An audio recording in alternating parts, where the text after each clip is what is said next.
Okay, for those who watched my last video, I planted these little cloves of garlic from kitchen scraps. So just go back to my previous video, it's literally just the next one on growing garlic basically from scraps. It is an update of my entire garden, so this video I'll just focus on garlic and I'll just show the progress of my garden right at the end. So those who don't want to watch the end of that part, you don't have to.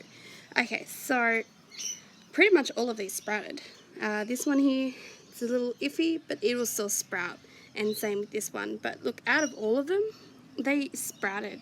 So what I've done is, now you don't have to have a lot of money for gardening. This here, I was donated it, and I'm just using the soil bag as my little watering trough things. These ones here are self-watering, and obviously you can see this one and this one. I use the waterings because I'm renting. So if you are renting, obviously you need to be aware of making sure that the soil drainage is not going straight onto your concrete and staining it. So that's what I've done here. Oops, don't know what happened there. So I put the last on my soil. Obviously I'm running out of soil, so I have, however, planted a potato, but yeah, let's focus on the garlic. Okay, so basically all you have to do is wait for them to sprout. And look, you can even look at that, like you can see the roots right there. This one's ready. So it's just simple. Trying to do this one-handed. Okay, literally, see what I mean? It just pops straight out. I've got a plan where I want to put them as well, but for now, like, yeah, they don't need a whole lot of space, which is awesome. How deep do we want to put it? Not too deep. They actually don't mind having their bulb showing. Just gets bigger and bigger over time. I'll show you the first ones I planted that are already growing shortly after. But what will happen is, if I do find they're struggling, I'll put a little extra soil over the top. But from memory, they don't need much. So how many have I got? So let's map this out. Sorry, terrible camera. And see how I'm going to be. Oh, sorry, this is terrible. Okay, I think I've got the hang of it now. No, maybe not. Okay.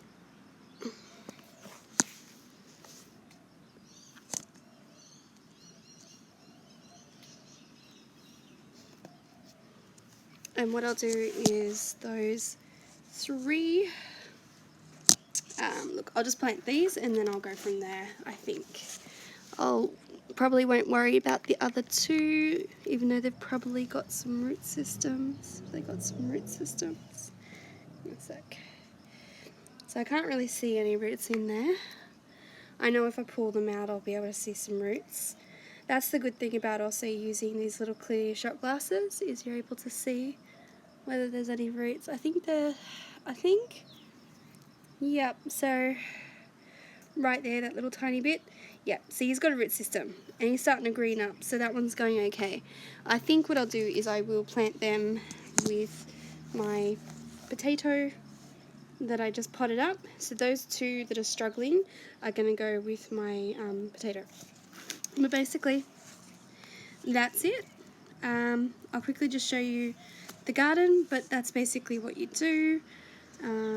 Yep, and here's what I prepared earlier. Okay.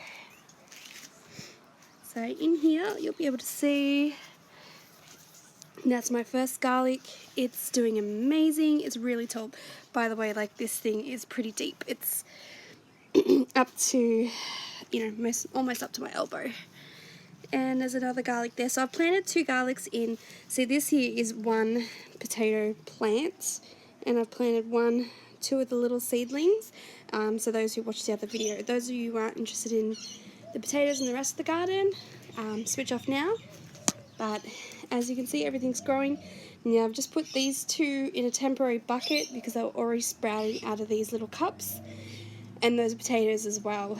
And this here, oh my gosh, my little snow pea vine, it's grown much bigger than when I first got it. My lettuces have gone to seed, and that's okay. So I've sort of collected some seeds. Not 100% sure how that works, but see what happens. growing a bit of grass for my guinea pigs, and my spinach plants are all thriving and they've survived a lot of hacking, so I pick regularly from these and they're still going. My Cabbage King cabbages, they're a bit touch and go. I don't really know much about them, but the sunflowers on either end are doing okay. And one thing I didn't show in the previous video was my parsley and strawberry. This one is my favorite. Like, the way it's potted up, it's beautiful. That is some chives. It's also supposed to help bring in lady beetles. I think it's when it goes to seed. And there's an interesting fact about lady beetles. You don't want the red lady beetles, you want their larvae, and they look completely different, which is good. So if you are handpicking any of your pests off your plants, be careful and be sure that you know what the larvae look like. Anyway, that's some rosemary. It actually is surviving. Here is my little carrot, so I was just companion planting it. Now these are from, you'll see a ton of videos on how to grow carrots from your scraps, and that's what that is. And this one, well, the carrot's working, but the two offcuts of rosemary are pretty much dying, so I'm not sure. I wait for them to pretty much die off before I get rid of them. It's my washing. Okay, and passion fruit vine, don't know yet. It's still the same size as when I got it. And what else do we have?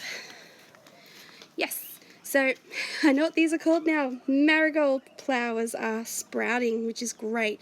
And I wasn't sure what was going to happen with my cherry tomatoes, so the top of it has died off and it's got all this new foliage, so I think it's going to make it through winter.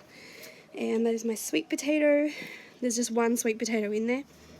I don't know enough about these, but it's a learning process.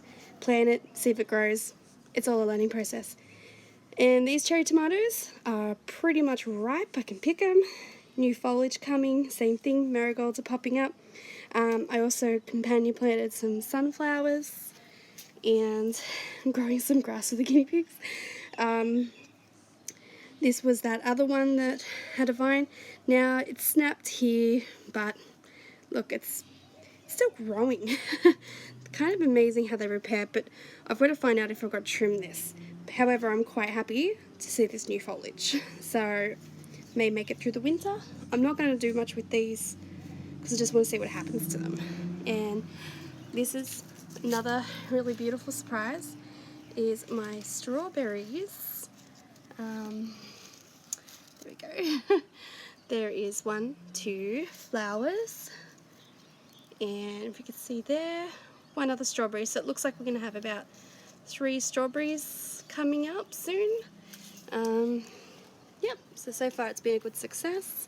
Marigold, again, flowering, so I've got a nice diverse amount of colour. These I had inside, they're growing, and I've also started on the inside something else. Anyway, that's kale, so it's still doing well. It's actually growing more foliage. I've been picking off the larvae of the moth. I've moved this here just to get more sunlight. And last but not least, just got my little seedlings here because this is where they get their sun. This one here, it almost died and I just put it in its own little pot. That is my broccoli. This was growing in my worm farm, but it was sort of green and now it's just sort of died, so I don't know what it was. I was thinking it might be tomato. These are apple seeds. Nothing's happening yet, but that's fine. They take a long time to sprout if they do. And again, this is purely just my my seeds for broccoli. Now I planted all of the seeds that I did. So I did 7 seeds, all 7 have sprouted. However, 1, 2, they're struggling. I'm not a person that believes in thinning them out. The more the better. If they really do become a struggling plant, well, then basically I won't be maintaining them. I'll just let them be for the bugs so that they don't attack the ones I do look after, if that makes any sense, unless they grow stronger, but we shall see. And lastly, my beautiful apple is sprouting even more leaves, so that's it. That's my garden. And that's how you do the garlic.